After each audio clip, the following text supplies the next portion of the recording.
Shalom, Bapak, Ibu, dan Saudara yang kekasih di dalam Kristus. Kali ini saya ingin membahas tentang kebaikan. Kita tahu dan kita juga menyadari bahwa setiap orang membutuhkan kebaikan, ingin melakukan kebaikan, dan bahkan mau hidup dengan kebaikan itu sendiri. Setiap agama, setiap kepercayaan, setiap kebudayaan berharap kebaikan demi kebaikan dapat dilakukan, dikerjakan dengan ritual, dalam keseharian, dalam hubungan dengan diri, dengan sesama, dengan lingkungan di mana ia berada. Bahkan kebaikan-kebaikan itu diwujudkan dalam peraturan-peraturan, baik yang disampaikan oleh negara, oleh pemerintah, oleh institusi keluarga, sekolah, keagamaan, masyarakat, semua orang menginginkan adanya kebaikan. Ada kebaikan yang bersifat rohani, ada kebaikan yang bersifat jasmani. Tetapi benarkah ada orang yang baik, yang sungguh-sungguh baik, sungguh-sungguh menunjukkan perbuatan baik seumur hidupnya, bahkan esensi kebaikan itu melekat pada dirinya? Alkitab mengajarkan berbeda. Rasul Paulus di dalam suratnya kepada jemaat di Roma, pasal yang ketiga, ayat yang ke-12b, dituliskan demikian. Tidak ada yang berbuat baik, seorang pun tidak. Tidak ada yang berbuat baik, seorang pun tidak. Statement ini, kebenaran ini, firman ini, menganulir semua harapan manusia untuk ada di dalam kebaikan, menikmati kebaikan, hidup berbuat baik. Ini adalah kontraproduktif dari semua tesis agama, semua tesis yang dilakukan oleh setiap orang. Alkitab menjadi antitesisnya, bahwa tidak ada yang berbuat baik, seorang pun tidak. Jauh ribuan tahun sebelumnya, seorang nabi bernama Musa memberikan sebuah pernyataan antitesis dari harapan-harapan manusia, bahwa dalam diri manusia, bahwa dalam kepercayaannya, bahwa dalam kebudayaannya ada kebaikan. Dapat dibaca di dalam kitab Kejadian, pasal yang ke-6, ayat yang ke-5. Ketika dilihat Tuhan bahwa kejahatan manusia besar di bumi, dan bahwa segala kecenderungan hatinya selalu membuahkan kejahatan semata-mata. Kecenderungan hati manusia berbuat jahat. Seperti kita ketahui bahwa lawan dari kebaikan adalah kejahatan. Dengan kata lain, semua upaya dan usaha manusia untuk menunjukkan dan mencapai kebaikan, ternyata itu hanya sebuah imajinasi, sebuah asumsi. Kecenderungan hati manusia berbuat jahat, dan tidak ada yang baik dalam diri manusia. Jauh sebelum itu juga, pada waktu itu manusia masih sedikit sekali, masih generasi kedua, umat manusia ada, anak-anak Adam.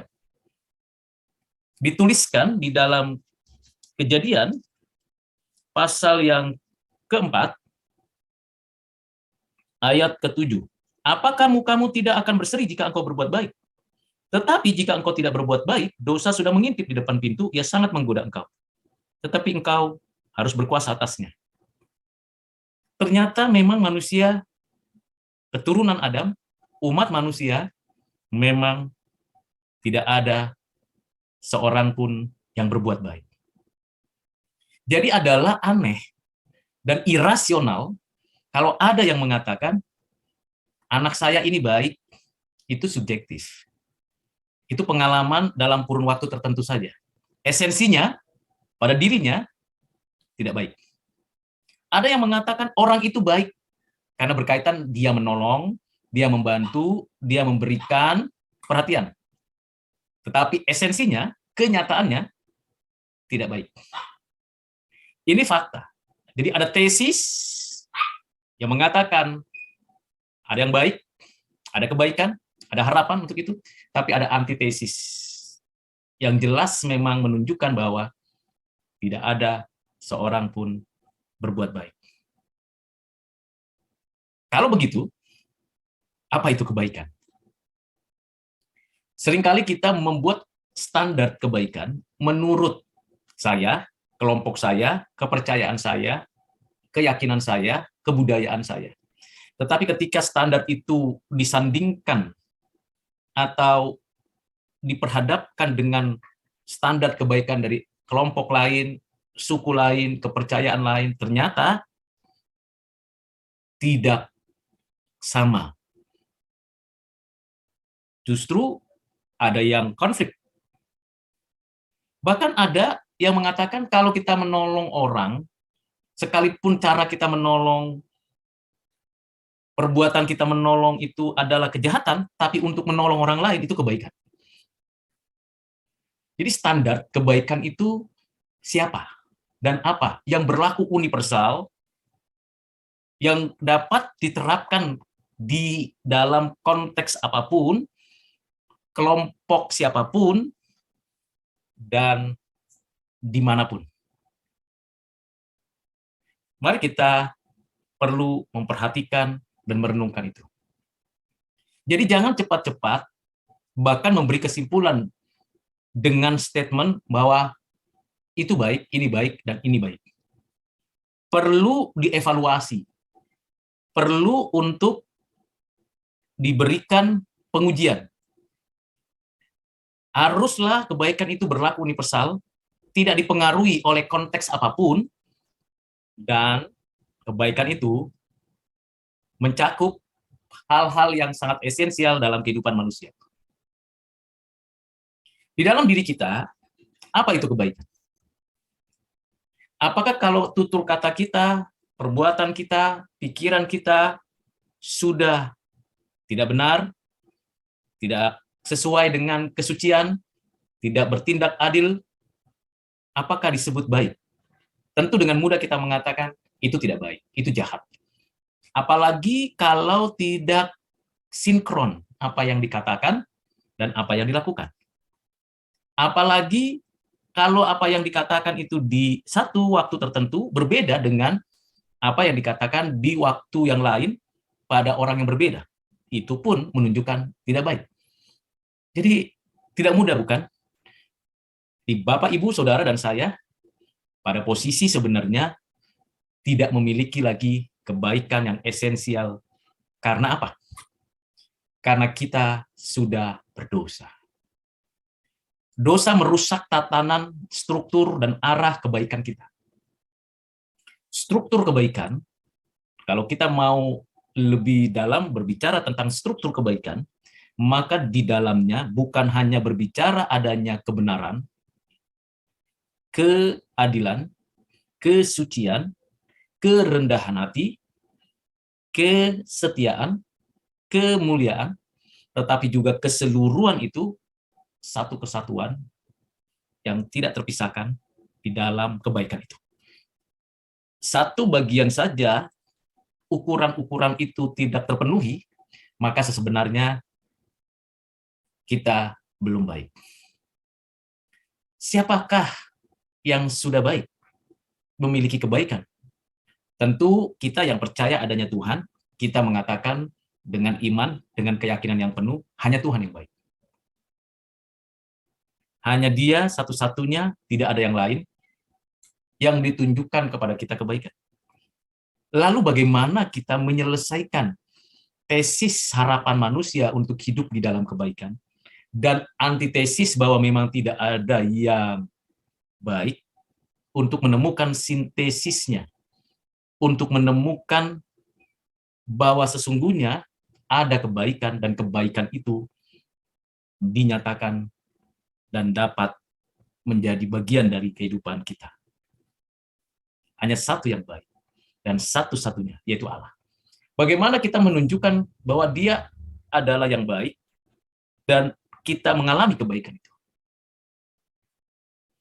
Dengan kasih-Nya, dengan anugerah-Nya, dengan belas kasihan-Nya, dengan pengampunan-Nya. Tetapi sekaligus dengan keadilannya, dengan kesuciannya, dengan kebenarannya.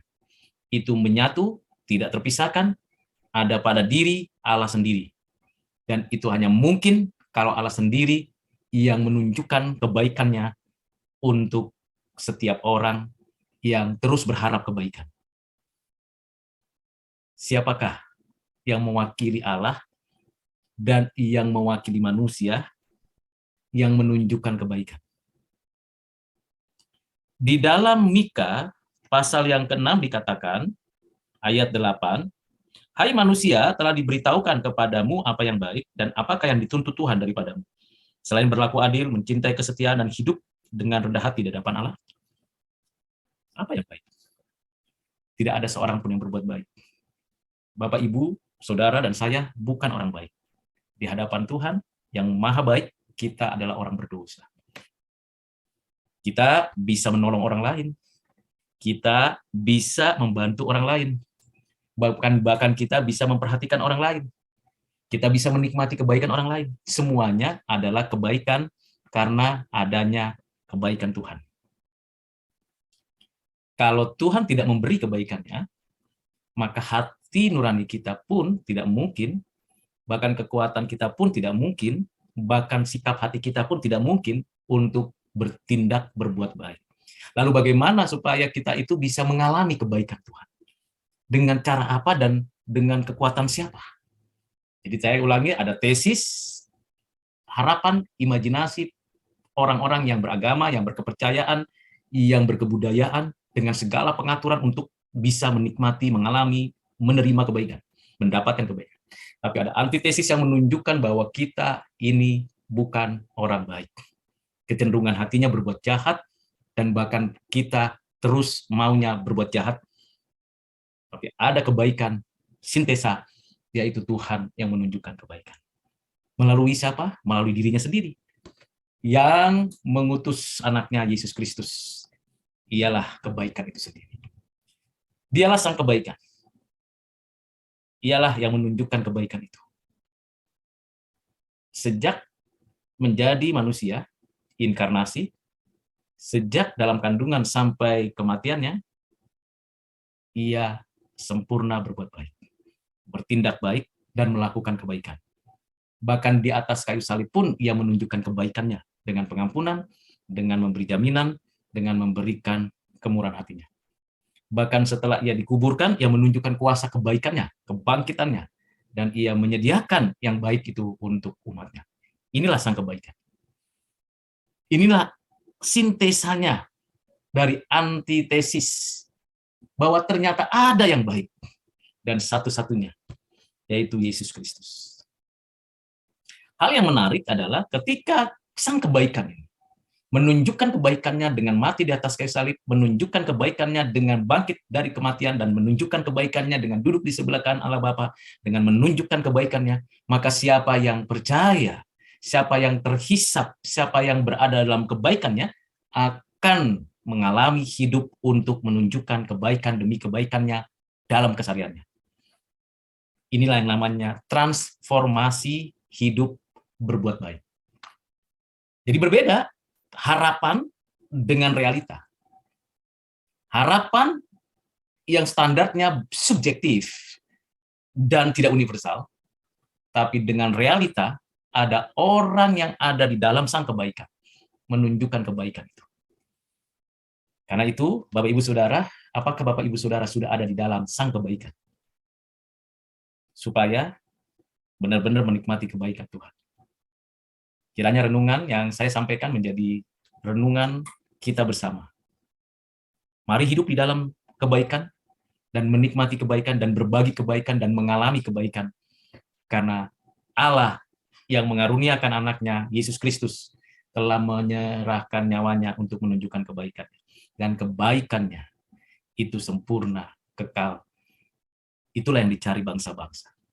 Dan hanya mereka yang spesial dikaruniakan akan menikmati kebaikan itu. Tuhan memberkati kita sekalian untuk terus berbuat baik di dalam sang kebaikan, Yesus Kristus. Amin.